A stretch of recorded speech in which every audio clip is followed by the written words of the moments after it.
Alright, Lemmer TV po. For today's video, magluluto tayo ng chicken sa tanghon or chicken soup. Ilalagay muna tayo ng luya.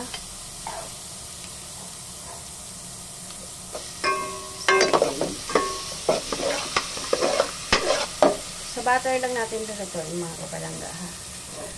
Luluto tayo ng chicken soup sa butter. So, sasutay lang natin ang ating luya, ang ating bawang. Okay, mag-adjust tayo ng camera kasi no assistant. We don't have assistant at all.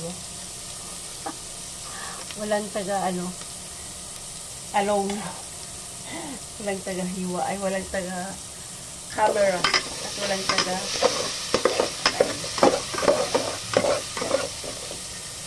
ayan mga kapalangga, at ang dirty na yung ating basahan. So, it's okay. So, sasutay lang natin yan mga kapalangga.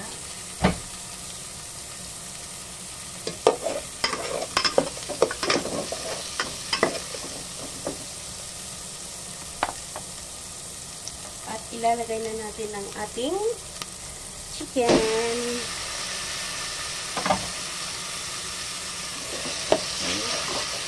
Medyo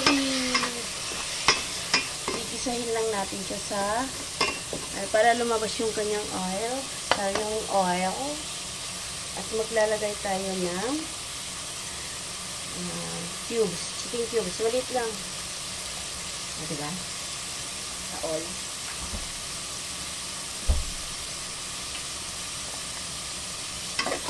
Yung pula tayong patis. Nakabili sa labas, mamaya pa paglabas. Ilalagay din tayo ng powder, paminta. At tayong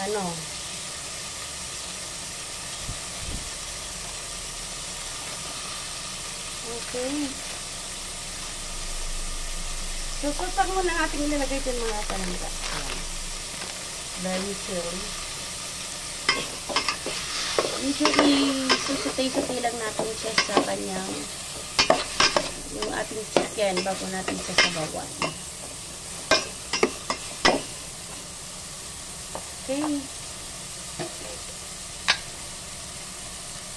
So, yun siya mga kapalangga. Kunti lang kasi hindi nasasayang pag hindi na uubos agad.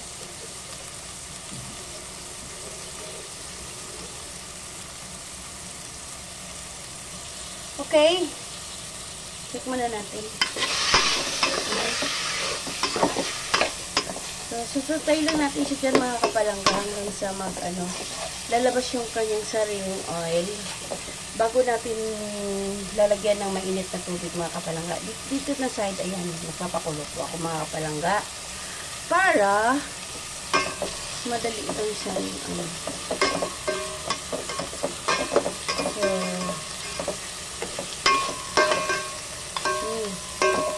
yan na.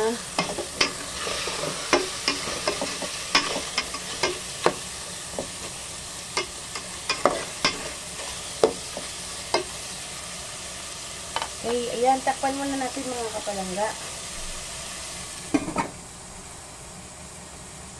Okay, mga kapalangga, check muna natin. Ayun. So, inano ko lang siya sa low heat fire. Mahinang apoy lang. Para lang siya umano mga kapalangga yan. Susutay lang talaga natin. Ilang piraso lang yan mga kapalangga kasi gusto ko, nasasayang kasi mga kapalangga kapag marami kami nilagay na karne, hindi lahat ay nakakain. Okay, so yan. Yan lang natin yung apoy. Ano lang natin yung dugo na takpan muna ulit natin mga kapalangga. Pulutuin lang natin yung chicken. Okay mga kapalangga, check ulit. So ayun. Medyo na mga kapalangga yung ganyan. Pwede na siguro. Ayan o. So, medyo anuhin pa natin mga palangga. Kasi medyo masarap yung lutong-lutong manok kapag bago siya lagyan ng sabaw. So tatakpan lang ulit natin mga kapalangga. Ayan, buksan ulit natin. Yan, pwede na. So, kumukulo na yung tubig natin sa kabila mga kapalangga. Isasalang muna natin itong itlog. Para ilalagay din natin dyan mamaya. Itlog na po yan mga kapalangga. So, wait muna. Check muna natin. Para maano natin yung kanyang kung pwede na. Yun, pwede na siya mga kapalangga. Lagay na natin yung ating pinakuloang tubig na mainit. Mas maraming sabaw, mas masarap mga kapalangga. So, ayan. Diba? So, takpan.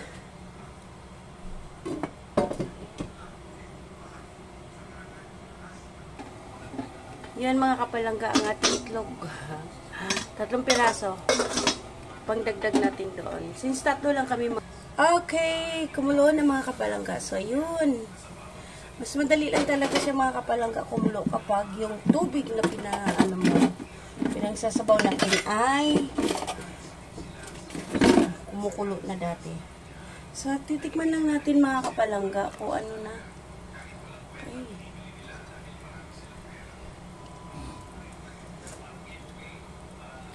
Mag-a-add lang tayo ng asin mga kapalangga.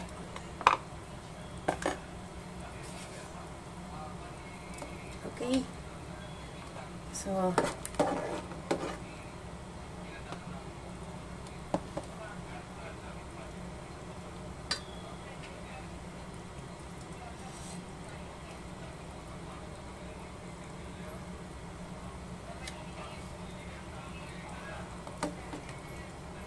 okay, asin lang yung ilalagay natin mga kapalangga ha.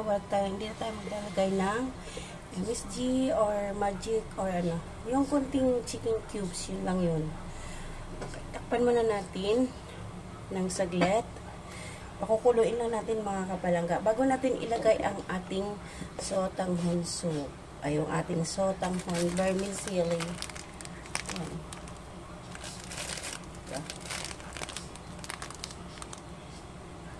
So, bali dalawa. Bago ilalagay din natin itong itlog na ating ilaga mga kapalangga. Ayan. So, yan mga kapalangga. Ang ating ulam for today, for tanghalian. Ang ating chicken sotanghon soup. So, ayan mga kapalangga. Kulong-kulo na. So, pwede na natin ilagay ang ating sotanghon. Ayan. Yung ito kasi mga kapalangga, mabilis niya i-absorb yung water. So, ang gagawin natin mamaya, mag-add na lang tayo. Kapag kapag na-try niya yung ating sabaw. So, yan. Pakakainin ko lang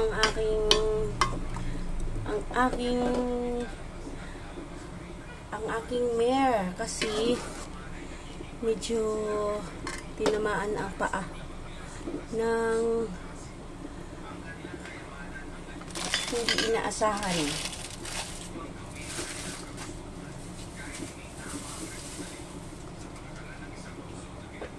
So, taste ulit natin kung okay na yung asin kanina. Pwede na, mga palangga. Si Bunso naman mamaya ay ano na lang yun siya kung anong gusto niyang lasa. Pwede siya mag-add seasoning or ano. So, takpan muna natin mga kapalangga para kumulo siya ulit. At maluto na yung sotanghon. Alright, check natin mga kapalangga. So, yun. So, luto na yung sotanghon. So, ayan na mga kapalangga. Ready to serve na yan. So, yun. So, hanggang dito na lang mga kapalangga. Ayan. Lalagay lang muna natin ng itlog for a moment.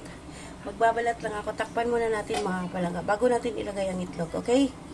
Yan. Okay. Lagay na natin yung ating itlog mga kapalangga. So, hindi perfect yung pagkaluto ko mga kapalangga. Yan. Sige lang. Para ano lang. Hindi siya perfect. So, ayan mga kapalangga. Done na tayo.